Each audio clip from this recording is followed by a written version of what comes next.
السلام عليكم ورحمة الله وبركاته. اليوم عندنا طريقة تغيير الدرج هذا. إذا كان اخترب نشوف يطلع بس خربان، أو إذا كنت أصلا تبغى تغير الفريم هذا، أو تبغى تعدل أو تبدل القطعة هذه، في كل الأحوال الطريقة واحدة. أول حاجة راح نفك القطعة هذه البلاستيكية. أول حاجة كيف نفكها؟ في عندنا القطعة هذه الدرج الصغير نرفع لفوق في مثل مسكة، نرفع منها لفوق. نلاحظ ان عندنا برغي صغير اسفلها. كل اللي علينا نسويه ان احنا نفكه.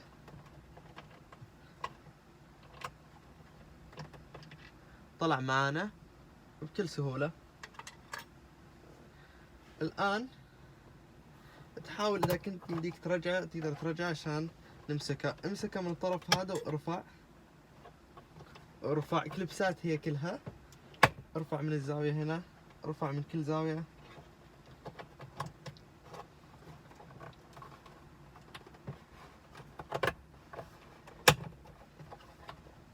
الين ما يطلع معاك يبدأ يشتغل زاوية زاوية. في كثير كليبسات تمسكها من كل زاوية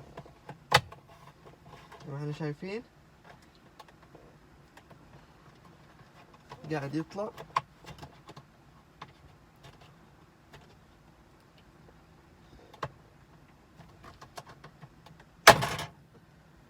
جدا قوي زنه ما انكسر. طلع معانا مع شوية عنف، شوية طلع معانا.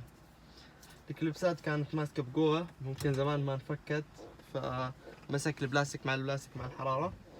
المهم ما علينا.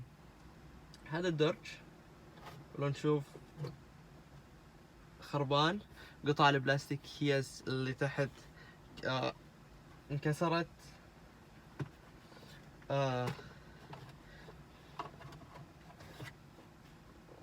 فأنا طلبت القطعة وكالة. هذه هي القطعة، هذا رقمها من الوكالة. يجي مثل كذا جديدة وفيها قطع بلاستيكية تحت. طبعا شغل مثل هذا يحتاج له دقة شوي وما يحتاج له استعجال، لأنه البلاستيك سهل ينكسر.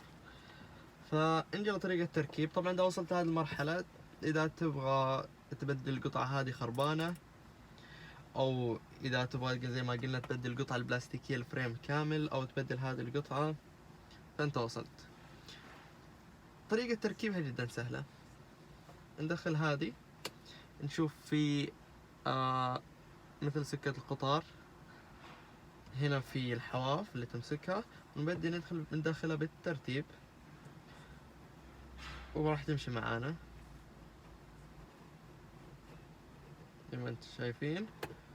وكذا مشت معنا. نشيك نشيك تروح لورا ولا ما تروح لورا. شغالة تمام. الآن نعمل عكس اللي سويناه بالضبط. تأكد ان القطعة هذه نظيفة ما فيها شيء، في شيء تحت. نرجع نركبها. نخلي هذه في النص عشان لا تعيقنا او نكسرها.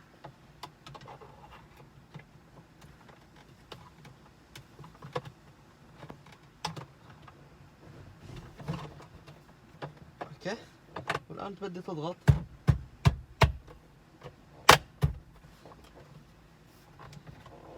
تأكد على كل الزوايا عشان ما تبي تسمع اصوات بلاستيك او تسمع اصوات اي شيء من هذا القبيل. زي ما قلنا تعاملوا معاه بحذر، مش بقوة زايدة. يبقى اخر خطوة هي ارجاع اللي فكينا هذا البرغي، نرجع محله. طبعا هذا برغي يمسك بلاستيك في بلاستيك. لا تستعملوا معاه مسدسات اللي تفر، بس بالايد.